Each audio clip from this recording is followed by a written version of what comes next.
Hey, welcome back to the Disney Plus Everyday Challenge, and today we have Jane, a film by Brett Morgen. This is a documentary, a biography of the amazing Jane Goodall, who is known for one main big thing, and it is learning about chimpanzee and educating the world about chimpanzees. So it's no small thing, especially in the late 50s, early 60s, and being a woman. I know that sounds it's not meant to be derogatory. She is in an era when pretty much the only job required of a woman usually is to be, well, a mother. Nothing wrong with that, but they're usually, most people are like, oh, you know what, you're young, you're eventually going to make sure you make yourself pretty and approachable so that a man can mate you, and then you have children, and then it's all done. Then you've done your thing, and now no ambitions, no ideas, no dreams to accomplish, no, none of those things other than that specific function in society.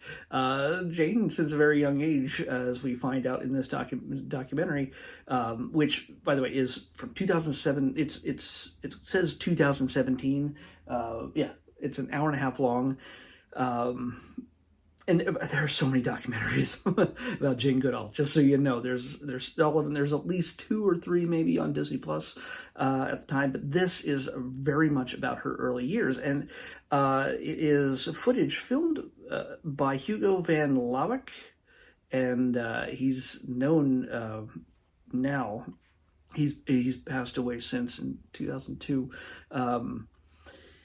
He is known as one of the greatest nature photographers, filmographers, just ever.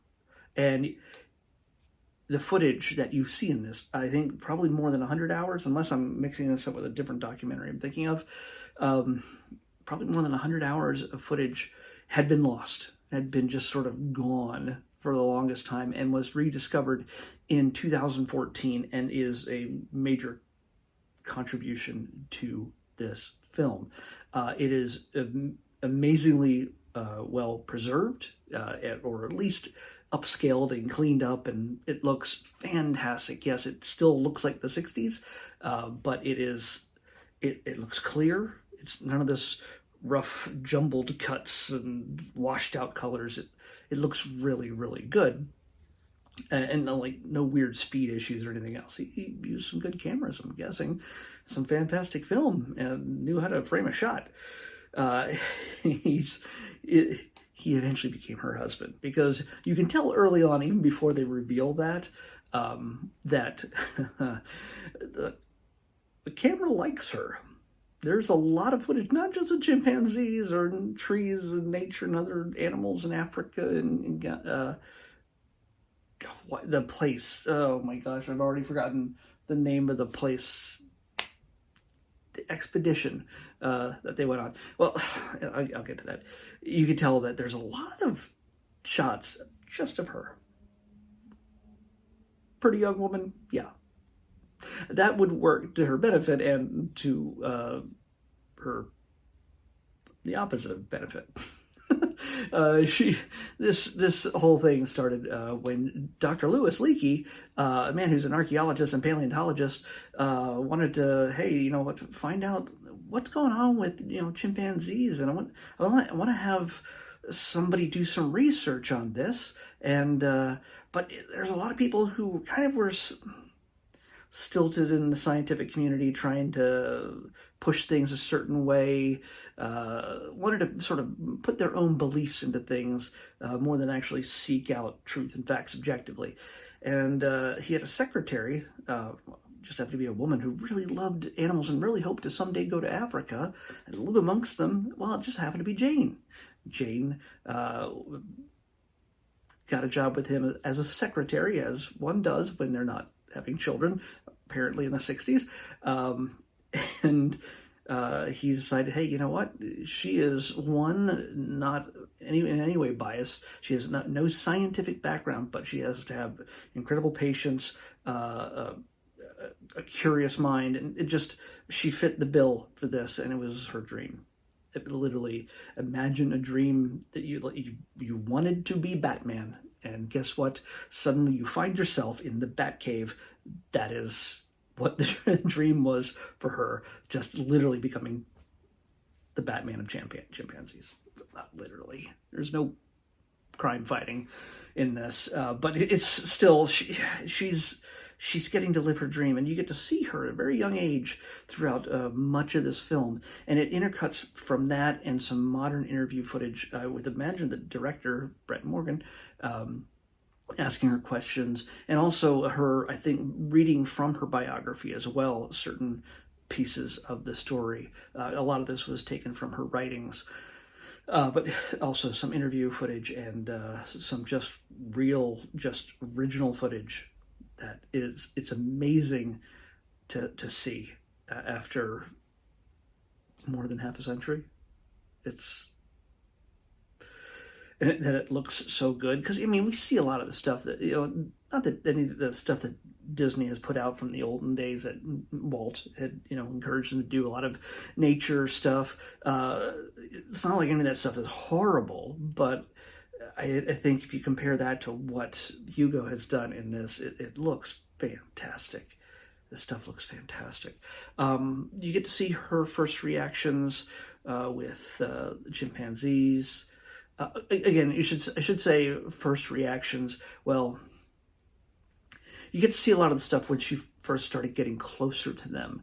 What really changed things is, without spoiling too much, I think you should watch this. If you care about nature, if you want to see something, a person who is still to this day, yes, she's still alive, and she's like bumping up on 90, almost, if not already, but she was born in 1934, so she's an icon. So if you want to see what it's like to literally have a humongous effect on the world, unlike anybody else in your field before you or since, she is still making waves, making a difference when it comes to helping, I believe, not just chimpanzees, but primarily chimpanzees, just to save their lives from endangerment and everything else, and to carry on the desire to preserve these astounding creatures.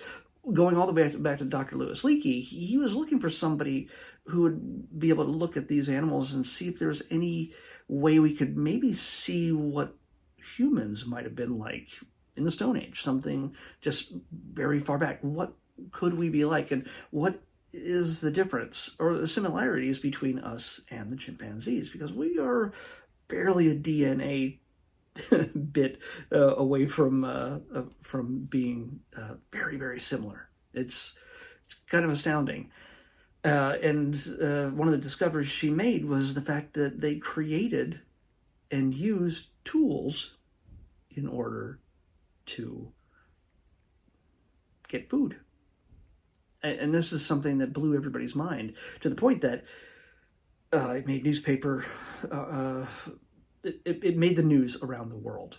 And a lot of people were like, well, we got to change the definition of man or consider chimpanzees human. What are we going to do? And, well, you can tell the religious types, not going to like that. The real snooty scientific types are certainly not going to listen to a dumb girl who has no idea what she's talking about. She's not a scientist. She's a leggy dame. And literally, the articles would talk about how she's just this pretty girl who doesn't know what she's talking about.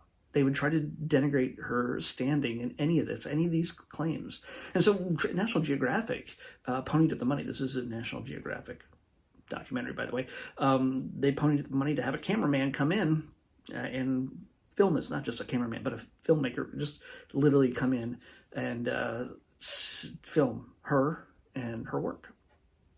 And what he captured is nothing less than astounding. And what she discovered about the animals she created, by the way, she did not number them. One of the things in this is that when you're a scientific person, you must not become too close with the creatures, and you need to keep it pure. And I understand that completely. You need to be objective in that sense, but she named them because she's not one of those guys. in a very real sense. Back in that day, it was just guys. She named them. She understood their relationships between each other. She had Goliath and David Greybeard and Flo. She knew their hierarchy. She saw in them what we see as very human traits, and she saw that humans don't have the monopoly on the way we rear our children, the way we care for each other, and the way we fight. And it's a much longer story that I'm not going to get into, but it's definitely worth checking out in this film. It's you get to see her life evolve. Of course, Hugo and her get married, have a child. Which the only thing I have a problem with, she named her kid Grub, Grub, Grub. I can't say that's, I'm sure he's a fine man now, but I'm just, it just seems like a strange name for a child. But he is a child who is living in the jungle. At the time, he was like 4 or something like that, 5, 6, whatever. He knew Swahili and English and how to grunt with the rest of the animals that he was constantly surrounded with, and also would run around naked. And his bits are blurred out, so don't worry about that if you're afraid that you might be corrupted by that. So yeah, to me it's a fascinating look. I didn't think it would be as interesting as it is. It's not like, I see a lot of nature documentary stuff, but this is really not just about the things she discovered and the relationships she made and the life she lived. And this is very much about her early life, and then everything that came out of it afterward. But the main point, it revolves around all of this fantastic footage. It's something that it's no other documentary that's on Disney Plus, except for maybe the other one called Jane Goodall, The Hope. Nothing can really compare to it, because we're talking about a living legend in this, and that's kind of fantastic. Something definitely want to share with your kids. She's not afraid to get the message out there.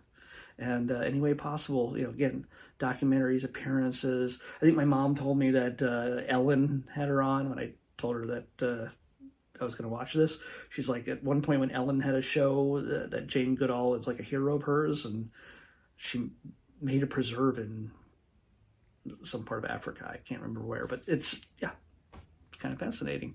So yeah, I think Jane, filmed by Brett Morgen, is something worth checking out. Even if you're not really into documentaries, it gives you a little insight into creatures we fully did not understand. By the way, her going into the jungle, and like one of the questions asked is like to her is, didn't you fear that they might just try to rip your face off or do something violent? And she's like, there is no research to say that they would have or wouldn't have done that. I was at a very good distance at first and just sort of observed and wanted to get closer. And the idea that they could be violent with her, yes, of course, crossed her mind. But the idea that that would be an immediate reaction was like, who do I, other than like a handful of the people who have looked at them also from a distance, but never interacted to the degree that she has. How would she know that she would need to be fearful of them in any way? And that kind of worked to her advantage. So, braver than most, braver than I was. I'm just looking at some of them, the way they would move around, and I'm just like, and stuff that we know now, thanks to work by her and others. It's not exactly a situation where you want to look like a threat, because they are stronger than you, except maybe the little baby ones, but even those are probably pretty strong. So we know better, but still, they're not by nature always violent, but that is covered too in the film. So yeah, check it out. Let's pick tomorrow's episode. Until then, 552. 552. Okay, 552. towards the bottom of the list. Maybe it's in the section, maybe. 552, that's what we said, 552. I'm gonna make sure, 552. Okay, my rule, I had made a rule about this. We're in the W's.